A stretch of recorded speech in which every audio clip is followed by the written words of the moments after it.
Number 5. The biggest damn draw in this entire industry. Cody Rhodes rejoined WWE less than 2 years ago. He left WWE with a huge chip on his shoulder after never being truly offered a chance to shine in the main event. Departing WWE, Cody aligned with the Indies' most polarizing tag team, the Young Bucks, after a reference from their ally, Kevin Owens. I'm not gonna suck your but I will make everybody who tries to stand in your way suck your not these two.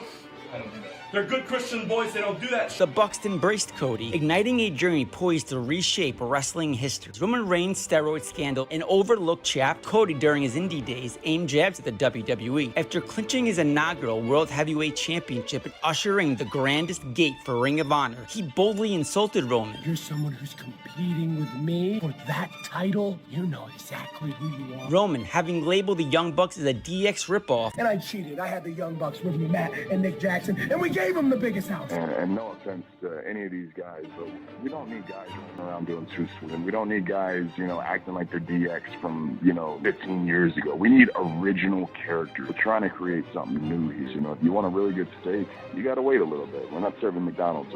Now faces Cody's retort. A certain superstar decided to say, #walk over talk. For so long, I thought that tactical vest was just covering up his pot belly. A calculated strike at his tactical vest. I thought that tactical vest was just covering up failed drug tests. Cody unveils the vest's double facade, originally believing it concealed his failed drug tests, but also now... Something much worse, it was covering up envy. With what's in the news lately and a certain someone taking unwarranted shots, I think this thing needs a little bit of an update. His envy for the American nightmare. Cody, I noticed on your Twitter, steroid free. Yeah. What is significant about that for you to put that there? Sports and all sports entertainment has this growing problem with performance-enhancing drugs and just people flat out cheating. You're not remembered, and you're not putting it on the world if there's an asterisk next to your name. So I just am adamant about, I hate human growth hormones. I hate steroids, and I flat out think it's cheating. And I think if you do it in any sport, you're cheating, and your victory is hollow at that. Number 4. Orton and Reigns clashed during the Shield era, with a botched spot igniting a heated exchange backstage. Following the Shield split, their feud continued, with Reigns accusing Orton's of undermining their rivalry using a crowd-killing style. Matt Riddle, never one to hold back, openly criticized Reigns for claiming to be a needle mover. The other day I said some things about a gentleman that I work with. He's on a different brand. He's a champion. He's a cheat, one might say. And I said some things he didn't like. I told Randy, I was like, hey, I said some things. Pretty sure he's not happy about, what should I say? Riddle's remarks ignited further heat between him and Reigns. Riddle approached his tag partner Randy Orton seeking help to mend fences with Reigns, ultimately leading to an attempted apology. One thing I have learned is don't ask Randy to write an apology for you. I should make this better. And I sent Randy an apology that I wrote for this person. And Randy looked at it, he's like, nah, this is all wrong. This is what you write. And then he sent me an apology back where there was no apology at all.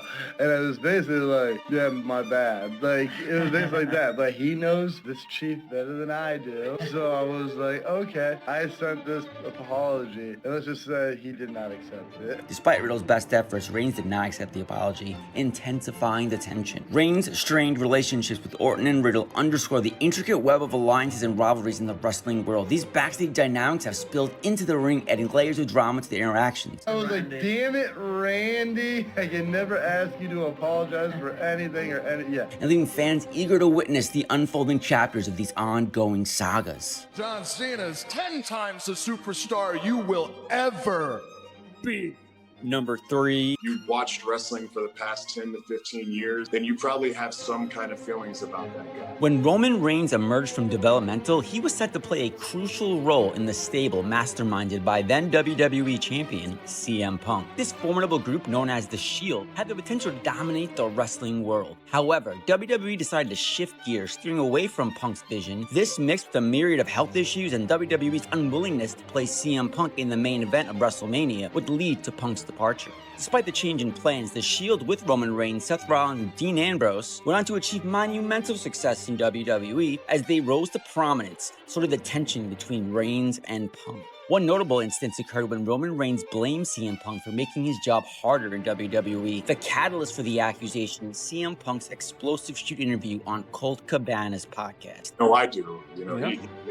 Just by doing one of these things, he made my job a lot harder, 5-10 years ago. A moment that sent shockwaves throughout the wrestling world. Reigns, along with countless others, felt the impact of Punk's unfiltered words. Furthermore, Roman Reigns took aim at CM Punk's self-perception, claiming that Punk wasn't as over with the fans as he believed. Who possibly thought they were better than they really were. When it comes down to it, CM Punk was not as good or as over as a John Cena. Wasn't as good or as over and moved the needle like The Rock. This sparked a debate amongst wrestling enthusiasts, with Reigns openly expressing his opinions. Another point of contention arose from CM Punk's venture into the world of mixed martial arts. Roman Reigns suggested that CM Punk's unsuccessful MMA career weakened his credibility as an opponent and undermined his claims within the wrestling realm. Despite the animosity, Roman Reigns once recognized the potential for a significant match between him and CM Punk, acknowledging Punk as a top-tier opponent. I don't like the guy. I don't know many people that do. He probably have to be slapped around a few times in order to get his mind right. But fans and the audience is going to like it and be into it.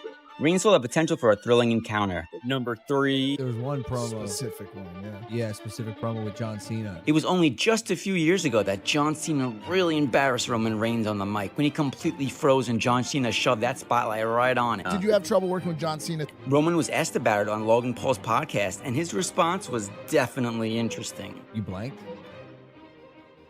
Trying to think back. I believe I did. Yeah. Acting as if he forgot and really had to think about that moment, and refused to give credit to John for his maturation process, but rather lumped him with all of his opponents. Roman had real problems trying to get rid of that John Cena shadow that followed him around, and it wasn't until he finally turned heel that things would really change for him during the pandemic, as he also had no crowd to give him a hard time. During his recent feud with John Cena, he would place the spotlight on the fact that John Cena as a character has never evolved and is the exact same character as it was in 2005. With the much debated missionary position comment. Like missionary position every single night. You have beef with John?